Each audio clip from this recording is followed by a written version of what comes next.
సేన రైతులందరికీ ప్రస్తుతం మనం చంద్రన్న గారి తోటలో అయితే 4 రోజుల క్రితం అయితే స్ప్రే ప్లస్ అయితే క్యాన్ అయితే వదిలించడం అయితే జరిగిందినా. దాని రిజల్ట్ ఏ విధంగా ఉంది, ఎలా పనిచేసింది అయితే రైతు మాటల్లో తెలుసుకుందామా. నా నమస్తేనా. నా స్ప్రే ప్లస్ అనే క్యాన్ ఏ విధంగా పనిచేసింది, మీకు రిజల్ట్ ఏమనిపించింది చెప్పండి. స్ప్రే ప్లస్ క్యాన్ మొన్న వదిలి 4 రోజులు అయింది.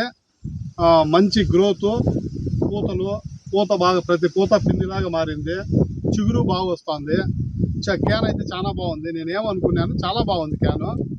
నా వీడియో మీరే చెట్టు చూడండి, కావాలంటే ప్రతి పూత పిండిలాగా మారుతాను చూడండి. నా ఈ పిండి పట్టినంత క్యాన్ నుంచి నేనా? అవును.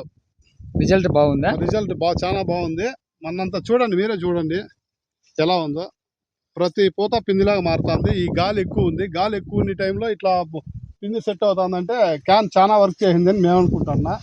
చాలా బాగుందండి. నా 10 మంది రైతులు చెప్పుకోవచ్చా? చెప్పుకోవచ్చు, పర్వాలేదండి. నేను ఇంకొక క్యాన్ వదులుదాం అనుకుంటున్నా. ఇంకా రేపో మనోడు ఇంకొక క్యాన్ వదులుతానండి. మీరే విన్నారు కదా రైతు మాటల్లో. ఇక్కడ వీడియో రూపంలో అయితే మీరే గమనించండి. ప్రతి ఒక్క పూత పిండి రూపంలో అయితే మారి ఫ్లవర్ సెట్ అయ్యి బాగా అయితే వచ్చిందినా. గ్రీన్నెస్ అయితే భలే ఉందండి. గ్రీన్నెస్ అనేది ఏమైనా మాత్రం తగ్గల. Excellent greenness. కొంచెం తక్కువ ఉండింది అప్పుడు. ఈ క్యాన్ వదిలిన తర్వాత గ్రీన్నెస్ అయితే ఫీవర్ నలుపు వచ్చేసింది. చిగురులు చూడండి, ఇక్కడ చూడండి, ప్రతి కొమ్మలో కూడా కొత్త చిగురు అనేది పుడుతుంది. అది మెయిన్ ఇంపార్టెంట్. ప్రతి ఒక్క కొమ్మలో చిగురు కానీ, అదే విధంగా పూత కానీ, పూత నుంచి చూడండి కాయ సెట్టింగ్ కానీ ప్రతి ఒక్కటి జరగడం అయితే జరిగిందినా. నా ప్రతి ఒక్క రైతు అయితే క్యాన్ అయితే వదిలి చూడండి. రిజల్ట్ మీరే మళ్ళీ గమనించి వీడియో రూపంలో చెప్పండి.